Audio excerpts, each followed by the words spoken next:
বাংলাদেশের head coach হিসেবে হাভিয়ার কাবরেরার সম্ভাব্য শেষ ম্যাচ থেকে আপনার তার কাছ থেকে আসলে প্রত্যাশাটা কি? হাভিয়ার কাবরেরার কন্ট্রাক্ট আছে এখনো আরও 1 মাস, এপ্রিলের 30 তারিখ 2026 পর্যন্ত। তার ঠিক 1 মাস আগে মার্চের 31 তারিখ বাংলাদেশ খেলতে যাচ্ছে তাদের AFC এশিয়ান কাপ কোয়ালিফায়ার্সের সবার শেষ ম্যাচটা সিঙ্গাপুরের সঙ্গে, যে Singapore already AFC Asian cup বাছাই থেকে সরাসরি AFC এশিয়ান কাপে কোয়ালিফাই করে গেছে সৌদি আরবে, যেটা 2027 সালে অনুষ্ঠিত হতে যাচ্ছে। সেই ম্যাচের আগে কেন আমরা হাভিয়ার কাবরেরাকে নিয়ে কথা বলছি? আমরা সিঙ্গাপুর বাংলাদেশ ম্যাচ নিয়ে কথা বলবো ডেফিনেটলি। তার আগে আমরা বাংলাদেশের স্প্যানিশ গডফাদার কোট আনকোট, যে নামটা আসলে বাংলাদেশের দর্শকরাই তাকে ভালোবেসে দিয়েছিল, সেই নামটার কনটেক্সটটা আমরা একটু পিছনে ফিরে যাই। 2023 সালে যখন লেবাননের সঙ্গে বাংলাদেশ ঘরের মাঠে ম্যাচটা খেলতে এসেছিল বসুন্ধরা কিংস এরেনায়, ঠিক সেই ম্যাচটাতে হাভিয়ার কাবরেরার জন্য একটা টিফো আনা হয়েছিল সেই নর্দার্ন স্ট্যান্ডে।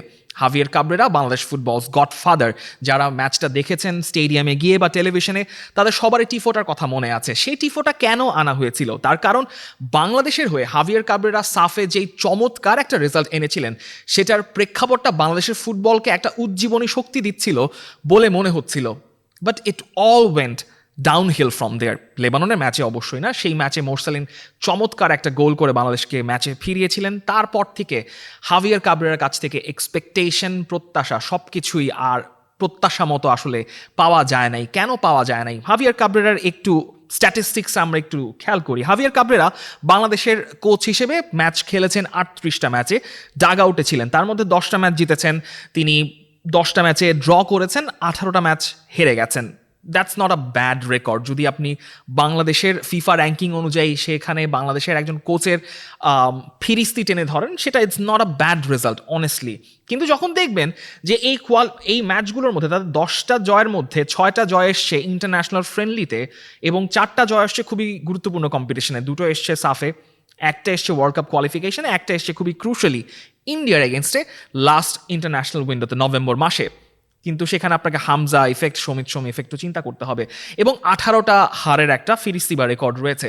এই 18টা হারের মধ্যে আপনার মনে আছে হাভিয়ার কাবরেরার অধীনে বাংলাদেশ এমনও ম্যাচ হেরেছে যেখানে বাংলাদেশের ম্যাচ হারার কথা ছিল না। সেটা ইন্টারন্যাশনাল ফ্রেন্ডলিতে ভুটানের সঙ্গে, সেটা মালদ্বীপের সঙ্গে বাংলাদেশের মাঠে, এমনকি সিঙ্গাপুরের সঙ্গে ঘরের মাঠে যে ম্যাচটা হয়েছে সেখানেও গেম ম্যানেজমেন্টের দিক থেকে অনেক দিকেই হাভিয়ার কাবরেরা তুলোধুনোর শিকার হয়েছেন, যেখানে মূলত হাভিয়ার কাবরেরা সমালোচনার শিকার হয়েছেন। প্রথমত তার স্কোয়াড সিলেকশন নিয়ে, এবং দ্বিতীয়ত তার ট্যাকটিক্যাল অ্যাপ্রোচ নিয়ে। মূলত তাকে আরও বেশি সমালোচনা শুনতে হয়েছে যখন বাংলাদেশে একজন হামজা চৌধুরী কিংবা সমিত সোমের মতো প্লেয়াররা ইন্টিগ্রেটেড হয়েছেন। সেখানে যেরকম ট্যাকটিক্যাল আইডেন্টিটি বা টিম আইডেন্টিটি থাকার কথা ছিল, সেই জায়গা থেকে হাভিয়ার কাবরেরা টিম আইডেন্টিটি কিংবা বাংলাদেশের একটা আইডেন্টিটি স্ট্যাম্প করতে সম্ভবত ব্যর্থই হয়েছেন। সিঙ্গাপুরের সঙ্গে যদি আপনি বাংলাদেশ একটা ম্যাচ জেতেন, তবে আপনি সম্ভব যে আপনি AFC এশিয়ান কাপ বাছাইয়ের গ্রুপ টেবিলে 2 নম্বরে শেষ করতে পারেন, গিভেন হংকং এবং ইন্ডিয়ার ম্যাচের রেজাল্টটা বাংলাদেশের ফেভারে যায়। তারপরও বাংলাদেশের এই চ্যাপ্টারটাকে আপনি একটু অম্ল মধুর বলতে পারেন। কেন মধুর? কারণ হামজা চৌধুরী এসছেন, সমিত সোমরা এসছেন, এবং বাংলাদেশের প্লেয়াররা ড্রেসিং রুম শেয়ার করতে পেরে they are very much pumped up. কিন্তু then again, what could have been এর মধ্যে Bangladesh could have placed, finished in a place যেখানে বাংলাদেশ সরাসরি AFC এশিয়া কাপে, সরাসরি বলতে বাছাই খেলে AFC এশিয়া কাপে কোয়ালিফাই করতে পারতো, সেটা হয় নাই। এবং আরও অনেক দিকেই বলা যেতে পারে।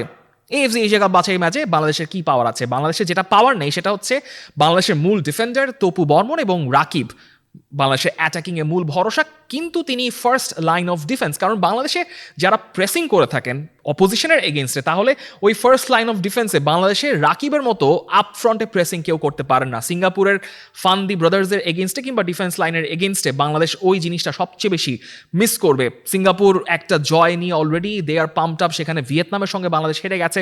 তাই বাংলাদেশের জন্য আসলে যেমন পাওয়ার তেমন কিছু আছে, পাওয়ার অবশ্যই আছে। একটা জয় তো আসলে অনেক বড় একটা কিছু, অনেক বড় একটা বুস্ট আপ।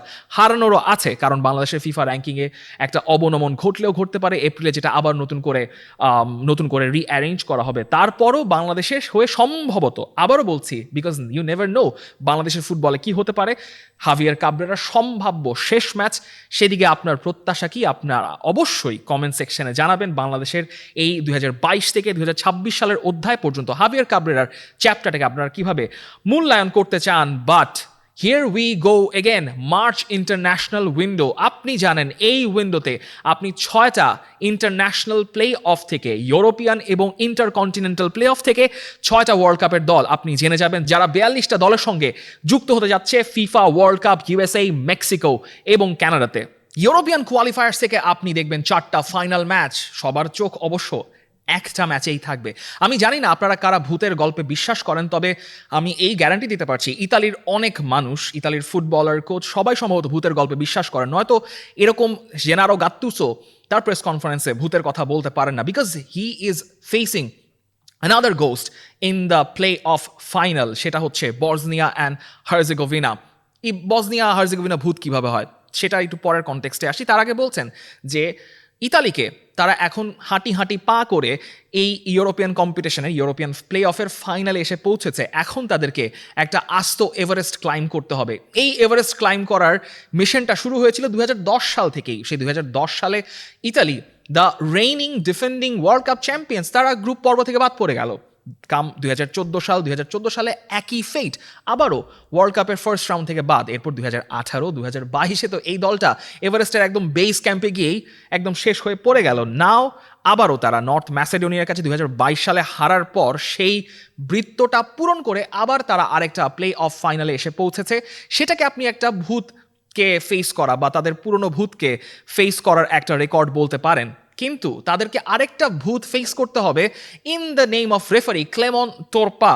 ক্লেমন তোরপার অধীনে ইতালি অনেকগুলো ম্যাচ খেলেছে, সেই ম্যাচগুলো জিতেছেও, কিন্তু যে সিগনিফিকেন্ট ম্যাচটা ইতালি ক্লেমন তোরপার অফিসিয়েটিংয়ে হেরে গিয়েছিল সেটা সেই নর্থ ম্যাসেডোনিয়ার সঙ্গে 2022 সালে পালেরমোতে এপ্রিল মাসে ম্যাচটা হারার পর ইতালির আরও 4 বছরের একটা দীর্ঘ অপেক্ষা বেড়েছে। Gattuso and the company are finally here again world কাপের এই মিশনে। তবে অন্যান্য স্পোর্টিং ইভেন্ট থেকে ইতালি অবশ্য অনুপ্রেরণা খুঁজতেই পারেন, because in F1 Kimi Antonelli is bridging past the drivers championship. Last সুজুকাতে জিতলেন ইতালিয়ান এই ভদ্রলোক অর ভদ্র ছেলে মার্সিডিজ থেকে। আবার মোটোজিপিতে আরেক ইতালিয়ান ভদ্রলোক মার্কো বেজেচ্চি তার আপ্রিলিয়াতে করে মোটোজিপি চ্যাম্পিয়নশিপটা জিতেছেন লাস্ট যেই রেসটা হয়েছে এই স্পোর্টিং ইভেন্ট থেকে। এবং Yannic scenario is doing good. এই স্পোর্টিং ইভেন্ট থেকে ইতালি ক্যান ফাইন্ড ইন্সপিরেশন। তবে তারা এখন যাচ্ছে জেনিকাতে খেলতে। জেনিকা হচ্ছে বসনিয়ার সেই জায়গাতে যে স্টেডিয়ামে আলটিমেটলি ইতালির ম্যাচটা হবে। কিন্তু যদি আপনি জেনিকার এখনকার ওয়েদারের অবস্থা দেখেন, পিচের অবস্থা দেখেন, আপনার মনে হবে ইতালি সম্ভবত একটা ওয়ান পিসের গ্র্যান্ড লাইনে প্রবেশ করছে। কারণ জেনিকার অবস্থা এখন এই ঠান্ডা, তো এই গরম, তো এই বৃষ্টি, ওয়েদারের কোনো মা বাপ নাই। বুফন পিচের অবস্থা দেখে বলেছেন এই পিচে কি আমরা ওয়ার্ল্ড কাপ প্লে অফের ফাইনাল খেলতে যাচ্ছি? That is totally descending into the or ascending into the grand line one piece যারা দেখেছেন you know what I'm meaning. So এই grand line adventure এখন ইতালির সামনে অপশন একটাই, you win or you die again. সেখানে ডাইং এর কোনো অপশন ইতালির সামনে নাই। সেই দুঃস্বপ্ন ফেস করার মতো অবস্থা ইতালিয়ানদের আর নাই। তবে রেকর্ড বলছে ইতালির আসলে বসনিয়ার সঙ্গে রেকর্ড খুব একটা খারাপও না। তারা মাত্র একটা ম্যাচ ড্র করেছে এবং 4টা ম্যাচ জিতেছে। কিন্তু যে ইম্পর্টেন্ট ম্যাচটা বসনিয়া অ্যান্ড হার্জেগোভিনা ইতালির সঙ্গে জিতেছিল সেটার একটা অদ্ভুত ইতিহাস আছে এবং সেই ভূতটাই আসলে ইতালিকে তাড়া করে বেড়াতে পারে। কারণ যখন বসনিয়ান যুদ্ধ শেষ হলো তার ঠিক 1.5 বছর পর নভেম্বরের 6 তারিখে 1996 সালে আর কোনো দেশ সারায়েভোতে খেলতে আসে নাই এবং বসনিয়া তখন ফিফার মেম্বার এবং ইউএফার মেম্বার হয়েছে মাত্র 1.5 মাস হয়েছে। সেরকম একটা যুদ্ধবিধ্বস্ত দেশে বসনিয়াতে খেলতে গিয়েছিল ইতালি, যারা ঠিক 1.5 বছর আগে 1994 সালে ব্রাজিলের কাছে ওয়ার্ল্ড কাপ হেরে গিয়েছিল। সেই আরিগো সাচ্চির শেষ ইতালিয়ান গেমটা ছিল এই বসনিয়ার সঙ্গে। সেই ম্যাচটা বসনিয়ান হার্জেগোভিনা 2-1 ইতালিকে হারিয়ে দিয়েছিল। ইতালির বসনিয়ার সঙ্গে হারার একটা রেকর্ড আছে বসনিয়ার মাঠে। আমি জানি না সেটা কতটুকু হন্ট করবে বসনিয়াকে, তবে বসনিয়াকে মানে ইতালিকে হন্ট করার জন্য একজন বসনিয়ান আছেন। হি ওয়াজ শেপড না ঠিক। ইতালিতে গিয়ে তিনি তার নামটা নিজের করে জাতটা চিনিয়েছিলেন। তিনি ইংল্যান্ডে নিজের জাত চিনিয়েছেন, জার্মানিতে নিজের জাত চিনিয়েছিলেন। কিন্তু বয়স পার হয়ে যাচ্ছে এমন একটা অপবাদ নিয়েছি তিনি যখন রোমে পা রেখেছিলেন, রোমের মানুষ তাকে সাদরে বরণ করে নিয়েছিল এবং রোমান সেই ফ্যান্টাসি বা রোমান অডিসির সেই উপাখ্যানে বার্সেলোনাকে হারিয়ে দেওয়ার ম্যাচেও that guy was there and present. এবং ইতালিতে তিনি ইন্টারন্যাশনালের হয়ে একটা ফাইনালও খেলেছেন চ্যাম্পিয়ন্স লিগে। That guy, that evergreen legend, the Bosnian legend, 40 বছর বয়সী এডিন জেকো, তিনি আরেকটা ওয়ার্ল্ড কাপ খেলতে পারেন যদি তিনি ইতালিকে হারিয়ে দিতে পারেন। আমি জানি না রোমে তার এখন রিসেপশনটা কীরকম হবে, রোমে তিনি যদি পরে ফিরেও যান, কারণ রোমে তার 4 সন্তানের জন্ম হয়েছে ওই 6 বছরের মধ্যে, এবং রোমে তিনি সবসময় তাকে ওয়েলকাম করা হবে। কিন্তু ইতালিকে তিনি যদি হারিয়ে দিতে পারেন, যেই ভদ্রলোকটা 2007 সালের পর থেকে এই 2026 সালে এসে প্রত্যেক বছর ইন্টারন্যাশনালি গোল করেছেন, তার গোলের স্কোরিং রেকর্ডে এখন 73টা গোল হয়ে গেছে। এই Edin Dzeko will be up against Bastoni, Mancini and Calafiori. ইতালির ভূতকে তাড়া করার অনেকগুলো কারণ রয়েছে। সেই ইতালির ভূত আবার জেকোর রূপে ফেরত আসতে পারে। তবে ফিফা এবং ইউএফার যে ড্রয়িং সিস্টেমটা হয়েছে, এই ড্রয়ার সিস্টেমটা কে কীভাবে কোন হিসাবে করেছে আমার জানা নাই, তবে যিনি করেছেন, যার মাথা থেকেই বুদ্ধি এসছে, আই স্যালুট হিম, বিকজ প্রত্যেকটা যে 4টা প্লে অফ ফাইনাল রয়েছে, প্রত্যেকটা প্লে অফের ফাইনালে লোয়ার র্যাঙ্কড নেশন তারা তাদের হোম গ্রাউন্ডে খেলতে যাচ্ছে। অ্যান্ড যখন একটা উইকার নেশন র্যাঙ্কিং অনুযায়ী যখন তাদের হোম গ্রাউন্ডে খেলতে যায় এবং স্ট্রঙ্গার অপোজিশন তাদের ঘরের মাঠের এগেনস্টে গিয়ে খেলতে যাচ্ছে, there are meant to be miracles to happen. এবং আপনি কল্পনা নয়, একদম ধরে রাখেন, বাজি ধরে রাখেন যে এই যে 4টা ম্যাচ, যখন ইতালি খেলতে যাবে বসনিয়ার মাঠে, পোল্যান্ড খেলতে যাবে সুইডেনের মাঠে, টার্কি খেলতে যাবে কসোভোর মাঠে, এবং চেকিয়াতে খেলতে আসবে ডেনমার্ক, এই 4টা ম্যাচের যে কোনো একটা বা 2টা ম্যাচে দেয়ার উইল বি মিরাকলস। জেকো এবং বসনিয়ার সঙ্গে মিরাকল হবে কিনা আমরা জানি না, but he will play with his last breadth, অবশ্যই লাস্ট ব্রেথ দিয়ে না, মানে চেষ্টা করে যাবে 90 মিনিট এবং প্রবাবলি আরও অনেক বেশি সময়। কিন্তু ইতালির সামনে একটাই option, win and win, because there are no options in between. Italy versus Bosnia বা বসনিয়া ভার্সেস ইতালি ম্যাচের প্রেডিকশনটা আপনারা অবশ্যই জানাতে পারেন কমেন্ট সেকশনে। আমার প্রেডিকশনটা আপাতত ইতালির পক্ষে, but you never know, a certain Edin Dzeko might appear as a wild Pokemon. যেমনটা বলছিলাম যে উইকার নেশনগুলোর ঘরের মাঠে গিয়ে স্ট্রঙ্গার অপোজিশনগুলো খেলতে যাবে, তার মধ্যে Poland and Robert Lewandowski will have a last chance to run their one last dance again.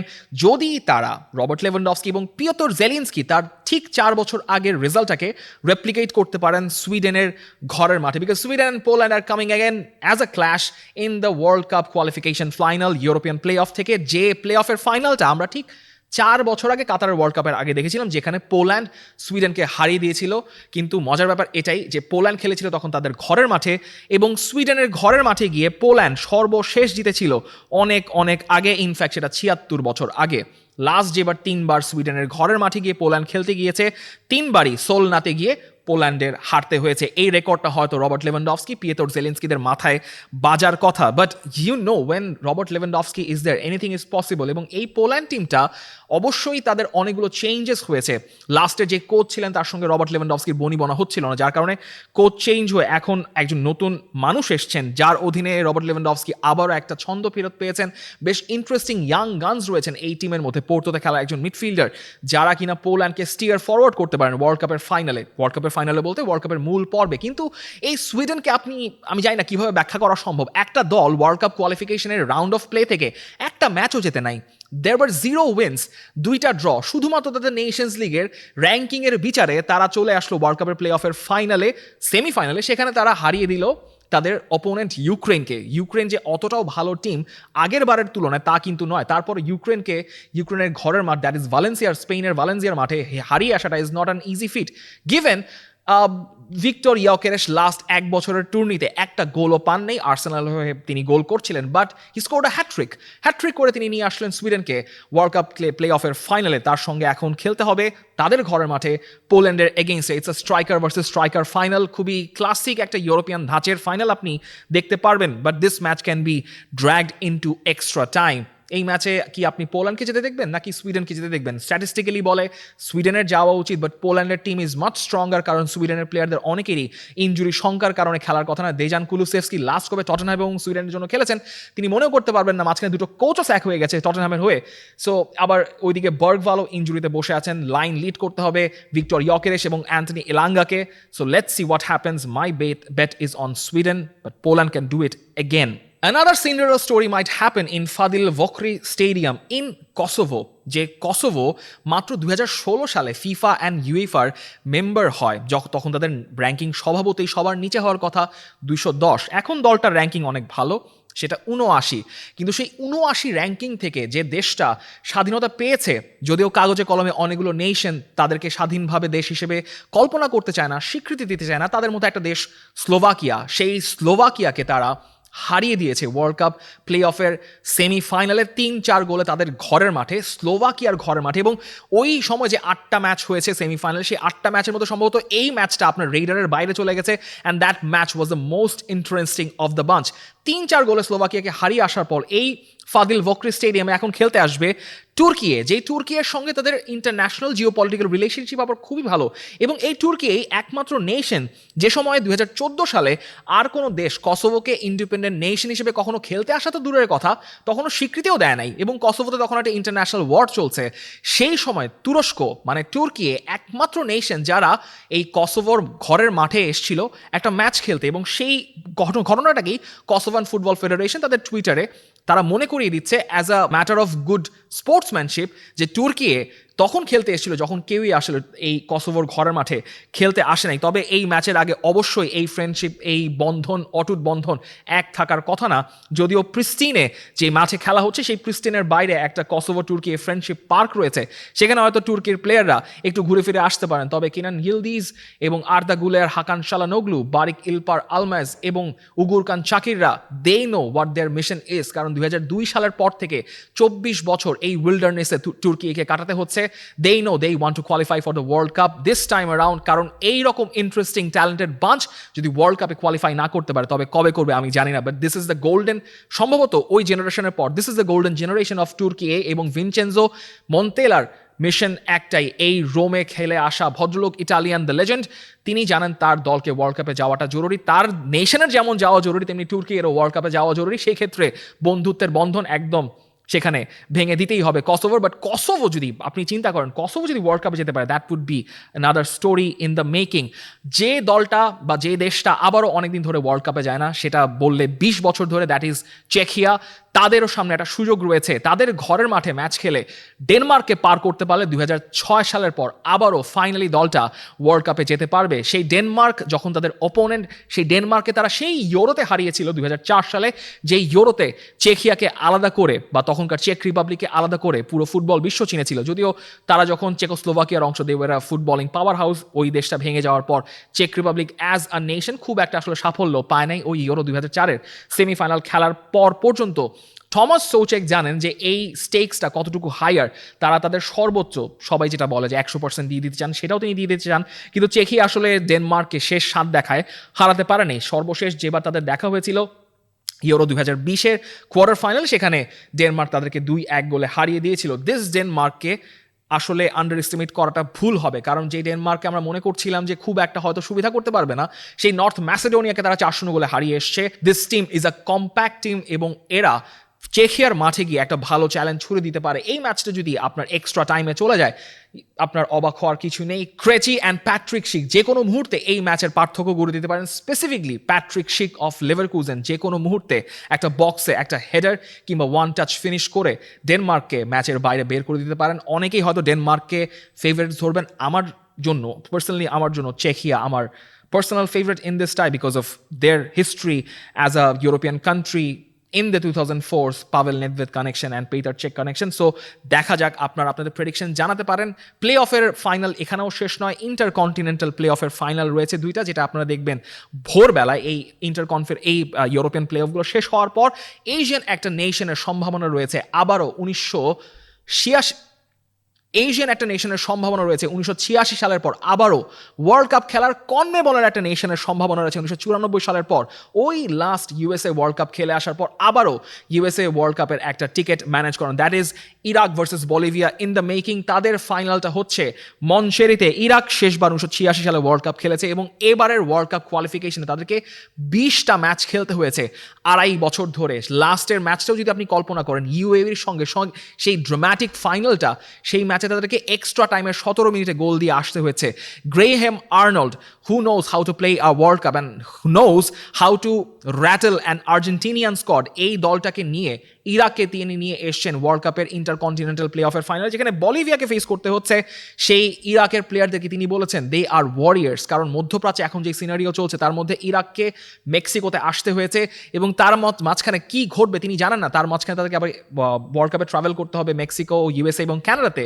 So তার মাঝখানে যখন বলিভিয়াকে তারা ফেস করছে, বলিভিয়ার রেকর্ড বলছে বলিভিয়া এএফসি টিমের সঙ্গে যে 18টা ম্যাচ খেলেছে 4টা ম্যাচ তারা জিতেছে, কিন্তু তারা লাস্ট বার যেভাবে সুরিনামকে পার করেছে মিগেল তেরসেরোসের গোলে, সেটা বলছে যে এই বলিভিয়া নেশন তারা আবারও একটা ওয়ার্ল্ড কাপ খেলার জন্য বেশ প্রাইম পজিশনে রয়েছে। ইরাকও ছেড়ে কথা বলবে না, জেমাইকাও দ্য রেগে বয়েজের সম্ভাবনা ছিল কুরাচাওকে বিট করে তাদের এই ওয়ার্ল্ড কাপের ডিরেক্ট প্লে অফ কোয়ালিফিকেশন বাদ দিয়ে চলে আসা, সেটা তারা প্লে অফ কোয়ালিফিকেশন খেলে তারা ইন্টারকন্টিনেন্টাল প্লে অফের ফাইনালে এসে and now they are meeting DR Congo. এই কঙ্গোলির সাইড তারা জায়ের হিসেবে লাস্ট 1974 সালে ওয়ার্ল্ড কাপ খেলেছে, তারপর আবারও তাদের সুযোগ আছে এই ওয়ার্ল্ড কাপে কোয়ালিফাই করা। DR কঙ্গোর জন্য সুবিধার সবচেয়ে বড় একটা ভালো খবর হচ্ছে ইওয়ানা ইগুইজা নিউ কাসেলের ফরওয়ার্ড, তিনি ফিট হয়ে ফিরছেন, চান্স এমবেম্বারও ফিট রয়েছেন, সেদ্রিক বাকাম্বু তাদেরও একটা অ্যাটাকিং প্রবেস অ্যাড করার কথা রয়েছে, এবং তাদের কোচ দেব্রাসে তিনি বলছেন যে এটা তাদের নেশনের জন্য একটা হিস্টোরিক মোমেন্ট হয়ে থাকতে পারে এবং জেমেইকাকে তারা হারানোর জন্য একদম 110% প্রস্তুত হয়েছেন। তবে বেইলি কাদার মেরতারি, যিনি কিনা আবার ওই ম্যাচটাতে গোল করে দিয়েছেন জেমেইকার হয়ে নিউ ক্যালেডোনিয়ার এগেনস্টে, he is an a hot prospect form for Wrexham এবং জেমেইকা তাদের দিকেও তাকিয়ে থাকবেন। ববি ডেকোর্ডোভা রিড এবং একই সঙ্গে লিওন বেইলিও এই ম্যাচটা খেলার জন্য খুবই ভালো মতো মুখিয়ে আছেন। এর আগে লাস্ট ওয়ার্ল্ড কাপ কোয়ালিফাইং ম্যাচে 10টা যে ম্যাচ খেলেছে DR কঙ্গো, তার মধ্যে মাত্র একটা ম্যাচ DR কঙ্গো হেরেছে, আর জেমেইকার রেকর্ড সেখানে তারা শেষ 12টা ম্যাচের মধ্যে 9টা ম্যাচই জিতেছে। খুবই ইভেন একটা কম্পিটিশন হতে পারে, তবে র্যাঙ্কিং এবং শক্তির বিচারে আপনি সম্ভবত DR কঙ্গোকে এগিয়ে রাখবেন। সেটা যাই হোক, আফ্রিকা, এশিয়া কিংবা কনক্যাকাফ নেশন কিংবা কনমেবল নেশন থেকে আপনি মোট দুটো দল এই ইন্টারকন্টিনেন্টাল প্লে অফ থেকে যেতে দেখবেন ওয়ার্ল্ড কাপের ফাইনাল স্টেজে। Intercontinental play of, European play of এবং বাংলাদেশের ম্যাচে ফিরিস্তি তো হয়ে গেল, কিন্তু আপনার তো আর্জেন্টিনা ব্রাজিলের সেই রেগুলার ম্যাচও তো আছে, ওই France and everything, England, Portugal, Belgium, Germany সব ম্যাচের বাইরে একটু এটা নিয়ে না কথা বললে তো এই যে জার্সিতে এই কারণেই ঝুলানো হয়েছে ভাই, তাই নাকি? সো তাদের নিয়ে তো কথা বলাটা ফরজ। আর্জেন্টিনা ব্রাজিল নিয়ে কথা বলা দরকার। ফার্স্ট অফ ইজ আর্জেন্টিনা তারা মরিতানিয়াকে 2-1 গোলে হারিয়েছে। সেখানে সেকেন্ড হাফের performance for Argentina was very much shambolic, যেখানে আর্জেন্টিনার ক্যাম্পের ভিতরে প্রশ্ন করা হচ্ছে এই মেন্টালিটি নিয়ে তারা যদি ফিনালিজিমা স্পেনের সঙ্গে খেলতে যেত তবে একটা লজ্জার রেজাল্ট নিয়ে হয়তো তাদেরকে বাড়ি ফিরতে হতো, সেটা আর হয় নাই। ফাইনালি লিওনেল মেসির আরেকটা ওয়ান লাস্ট ডান্স হতে যাচ্ছে লা বম্বোনেরাতে, বুয়েনোস আইরেসে, যেটা আসলে আগের বছরে সেপ্টেম্বরে হয়ে যাওয়ার কথা ছিল মনুমেন্টালে, সেটা হয় নাই যেহেতু ফিনালিজমা বন্ধ হয়ে গেছে, ক্যান্সেল হয়ে গেছে, তাই আবারও আর্জেন্টিনা মারে। তবে this is probably going to be very much final, যে লিওনেল মেসিকে আমরা আর্জেন্টিনার জার্সিতে আর্জেন্টিনার ঘরের মাঠে দেখি, সেটা লিওনেল মেসির জন্য বুয়েনোস আইরেসে তো অবশ্যই একটা ইমোশনাল মোমেন্ট হবেন। তবে ইমোশনাল মোমেন্টের বাইরে যখন আপনি একটা লাস্ট ফ্রেন্ডলি ম্যাচ খেলছেন ওয়ার্ল্ড কাপ জুনের উইন্ডোতে দুটো আরও ফ্রেন্ডলি ম্যাচ খেলার কথা, তারপর ওয়ার্ল্ড কাপের মিশনটা শুরু হবে। তারপর এটা নিয়ে প্রশ্ন আসছে যে আসলে আর্জেন্টিনার স্কোয়াডটা কি এখন ঠিক আছে? Is this even balanced? কারণ যখন আপনি আর্জেন্টিনা 2022 সালের স্কোয়াড দেখবেন, তারপর যে 4 বছর তারা ওয়ার্ল্ড কাপ কোয়ালিফিকেশন ম্যাচ খেলেছে এবং একটা কোপা আমেরিকা খেলেছে, কোপা আমেরিকাটা জিতেছেও, তারপর এই স্কোয়াডের মধ্যে ওই আগের হাঙ্গারটা কি আছে কিনা? আপনি যদি ফ্রান্সের স্কোয়াড দেখেন কিংবা স্পেনের স্কোয়াড দেখেন, তাদের মধ্যে অনেকগুলো পরিবর্তন এসছে। ইনফ্যাক্ট 2018 বিশ্বকাপ এবং 2022 বিশ্বকাপে ফ্রান্সের স্কোয়াডের মধ্যে তো একটা বড় ধরনের পরিবর্তন ছিল। সেই পরিবর্তনটা কি আর্জেন্টিনার পক্ষে করা সম্ভব হয়েছে কিনা? এরই মধ্যে আর্জেন্টিনার ইনজুরি সমস্যার কারণে অনেকেই ক্যাম্প ছেড়ে গেছেন, সে কারণে এটা লিওনেল স্কালোনির সামনে একটা বড় সুযোগও, তিনি অনেককে বাছাই করে দেখতে পারেন। সেখানে Valentin Barco will be a huge shout for playing as a left midfielder অথবা অ্যাজ এ লেফট ব্যাক, যেহেতু তিনি একজন লেফট ব্যাক হিসেবেই শুরু করেছিলেন তার ক্লাবে, ব্রাইটনে পরে এসলেন, পরে স্ট্রাসবার্গে তিনি মিডফিল্ডার হিসেবে খেলেন, তাকে মিডফিল্ড রোলে ট্রাই আউট করা যায় কিনা, কিংবা জুলিয়ানো সিমিওনেকে যদি রাইট উইংয়ে খেলানো হয় তাহলে কি নিকো পাসকে আপনি অপর উইংয়ে শিফট করতে পারবেন কিনা? কারণ লিওনেল মেসিকে অ্যাকম্পেনি করার জন্য আপনার মিডফিল্ডটা স্ট্রং হওয়া খুবই জরুরি। আলেক্সিস ম্যাকঅ্যালিস্টারের ফর্মটা একটু ভোগাবে বা ভাবাবে, সেক্ষেত্রে ইজিকিওল পালাসিওসকেও ট্রাই করা যেতে পারে, বা থিয়াগো আলমাদাকে আপনি একটু ডিপে খেলাতে পারেন। অনেক ধরনের ইকুয়েশন আসলে ট্রাই আউট করার ব্যাপার রয়েছে আর্জেন্টিনার জন্য, কারণ সময় আসলে বেশি নাই। আপনাকে যখন একটা ওয়ার্ল্ড কাপ ডিফেন্ড করতে হয়, তাই আপনার ঘাড়ে প্রত্যাশার চাপটা বেশি, তাই সমালোচনাটা আসলে বেশি আসাটাই খুবই স্বাভাবিক। এরকম একটা ফ্রেন্ডলি ম্যাচ খেলে আসার পর যেখানে 115 নম্বর মরিতানিয়ার সঙ্গে আপনি সেকেন্ড হাফে একদম ছেড়ে দিয়েই খেললেন, সেটা আসলে মোটেও আর্জেন্টিনা সুলভ কোনো কথা নয়।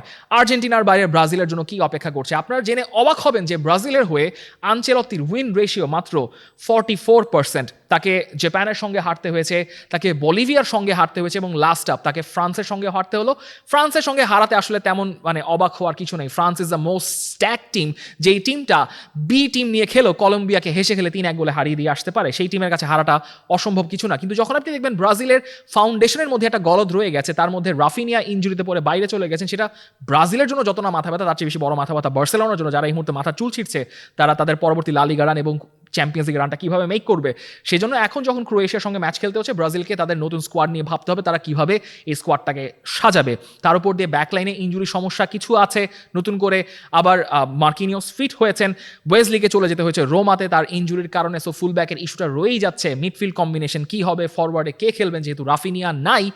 Can Ancelotti try a 4-4-2 formation, flat অথবা ডায়মন্ড ফরমেশন, সেটাও আনচেলত্তিকে এখন বের করতে হতে পারে। কনমেবলের দুই পাওয়ার হাউস আর্জেন্টিনা এবং ব্রাজিলের সামনে এই ইন্টারন্যাশনাল উইন্ডোতে অনেকগুলো প্রশ্নের উত্তর দেওয়া বাকি রয়েছে। সেই উত্তর দেওয়ার পর হয়তো আরও নতুন করে প্রশ্ন রাইজ করতে পারে, যে এই উত্তর দেওয়ার সময় জুন মাসে হয়তো বেশি একটা থাকবে না।